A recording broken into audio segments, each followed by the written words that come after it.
इस बीच supreme court ने राष्ट्रीय राजमार्ग प्राधिकरण यानी एनएचएआई की उस याचिका को खारिज कर दिया है जिसमें कि केरल हाईकोर्ट के उस आदेश को चुनौती दी गई थी जिसमें हाईकोर्ट ने खराब सड़कों पर टोल वसूली की रोक लगा दी थी। केरल हाईकोर्ट ने कहा था कि सड़क खराब होने पर यूजर से टोल नहीं वसूला जा सकता है। सुप्रीम कोर्ट में केरल हाईकोर्ट का फैसला बरकरार रहने से खराब सड़कों पर टोल कलेक्शन को लेकर के अब एक बहस छिड़ गई है।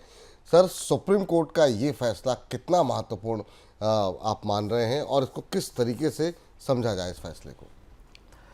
बेहद महत्वपूर्ण मामला और मुझे लगता है कि इस फैसले को नजीर बनना चाहिए भारत में। सुप्रीम कोर्ट ने इस पर सहमति जताई है। जिस सड़क पर आप टोल दे रहे हो, टोल भारत में कम नहीं है, 2 रुपए और 3 रुपए किलोमीटर से ज्यादा, और उस पर भी अगर गड्ढे हों तो आपको टोल देने का की कोई वजह नहीं बनती। तो सुप्रीम कोर्ट ने इस मामले में जो सामान्य उपभोक्ता हैं और जो इस्तेमाल करने वाले लोग हैं उनके अधिकारों की रक्षा की है। और ये बात यहाँ से दूर तक जानी चाहिए, सिर्फ सड़कों तक नहीं, वो सारी सेवाएं जिनके लिए आप ऊंची कीमत चुकाते हैं और अगर वो उस स्तर की सेवाएं आपको नहीं मिल रही हैं तो आपसे वो उसकी फीस नहीं वसूली जानी चाहिए, चाहे वो इलेक्ट्रिसिटी हो, चाहे वो मोबाइल सर्विसेज हो या वो बाकी अन्य सेवाएं हो।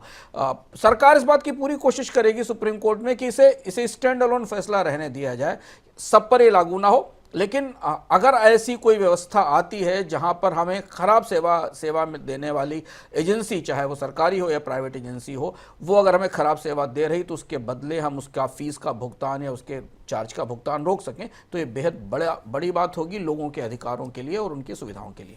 जी, इस बीच गैर जमानती कर्ज में एनपीए बढ़ने और कर्ज वसूली में आई कमी की वजह से जून तिमाही के दौरान समय पर बैंकों की कर्ज वसूली चूक यानी कि स्लिपेज 26% तक बढ़ गए हैं। जून तिमाही में बैंकों का कुल स्लिपेज 63,000 करोड़ रुपए दर्ज किया गया है, जो कि पिछले साल की जून तिमाही में 50,000 करोड़ रुपए था।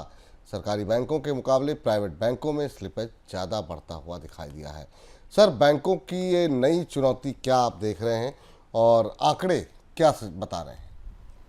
देखिए, पहली तिमाही के आंकड़े हमारे पास आए और जो हमने बैंकों के स्टॉक्स पर दबाव देखा या उतना उत्साह नहीं देखा जिस पर हम लोग विपुल जी पहले भी चर्चा करते रहे थे, वो हमें दिख रहा है। हालांकि पहली तिमाही के नतीजे जा चुके हैं, पर पहली तिमाही में बैंकों के लोन बुक की जो तस्वीर आई है वो अगली तिमाही के लिए हमें चिंता में डालती है। और जो परिस्थिति है वो निजी बैंकों के संदर्भ में थोड़ी ज़्यादा चिंताजनक है। अगर आप आंकड़े देखें तो जो शेड्यूल्ड कमर्शियल बैंक हैं, जिसमें सरकारी और प्राइवेट बैंक हैं, उनकी स्लिपेज करीब 63,000 करोड़ तक पहुँच गई। 50,000 करोड़ पिछली बार थी।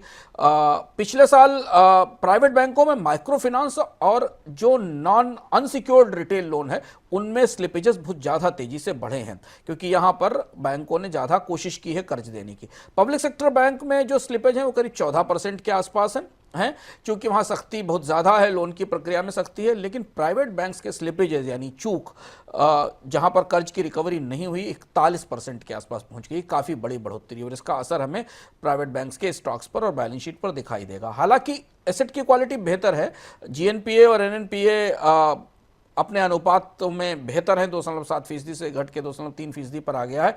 लेकिन प्राइवेट बैंकों को इन स्लिपेजेस के अगेंस्ट ज़्यादा प्रोविजनिंग करनी पड़ेगी, यानी ज़्यादा पैसा अपनी कैपिटल से देना पड़ेगा, जिसकी वजह से उनकी बैलेंस शीट पर असर आएगा। और क्रेडिट कॉस्ट में भी खासी बढ़ोतरी दिख रही है, 62% की बढ़ोतरी दिखाई दे रही है। जी सर, इसमें बैंकों के लिए सबसे ज़्यादा रिस्क वाले क्षेत्र सेगमेंट कौन से दिखाई दे रहे हैं अभी? बैंक इसको लेकर दुविधा में। ये आंकड़े में बता रहे हैं कि बैंकों के पास अच्छी क्रेडिट रेटिंग वाली, अच्छे प्रोफाइल वाले कर्जदार पहुंच नहीं रहे हैं जो कर्ज लेने वाले हों, चाहे वो अच्छे रिटेल लोन लेने वाले हों या कॉर्पोरेट या हों। जबकि उन्हें अपने लोन का बिजनेस बढ़ाने के लिए, अपने निम को मेंटेन रखने के लिए अपनी बैलेंस शीट को बेहतर रखने के लिए असुरक्षित और अनसिक्योर्ड लोन की तरफ जाना पड़ रहा है, और ये दुविधा बैंकिंग सिस्टम को इन स्लिपेजेस की स्थिति में पहुंचा रही है। एक और महत्वपूर्ण आंकड़ा इसमें दिखाई दिया कि एग्रीकल्चर सेक्टर में काफी ज्यादा एनपीए अनुपात दिखाई दे रहा है। तो ये बिल्कुल उस धारणा के विपरीत है कि कृषि क्षेत्र में, ग्रामीण इलाकों में अर्थव्यवस्था बहुत अच्छी है, पर कृषि लोन में जो एनपीए का अनुपात है वो काफी ऊंचा बना हुआ है। अब प्राइवेट बैंकों में अगर अनसिक्योर्ड लोन और ज़्यादा बढ़ते हैं तो फिर उनके लिए एक सिस्टमिक रिस्क आने वाले समय में दिखाई दे सकता है। पहली चीज़ है। और दूसरी बात है कि अगले 3 महीने में नज़र रखनी होगी, खासतौर से जो लोग देख रहे हैं और जो बैंकों में इन्वेस्ट करते हैं उन्हें ध्यान से देखना पड़ेगा कि अगर स्लिपेजेस 41% के आसपास हैं तो बैंकों को आने वाले महीनों में और तिमाही में और ज़्यादा प्रोविजनिंग करनी पड़ेगी, जिसका असर हमें बैंकों की बैलेंस शीट पर दिखाई देगा।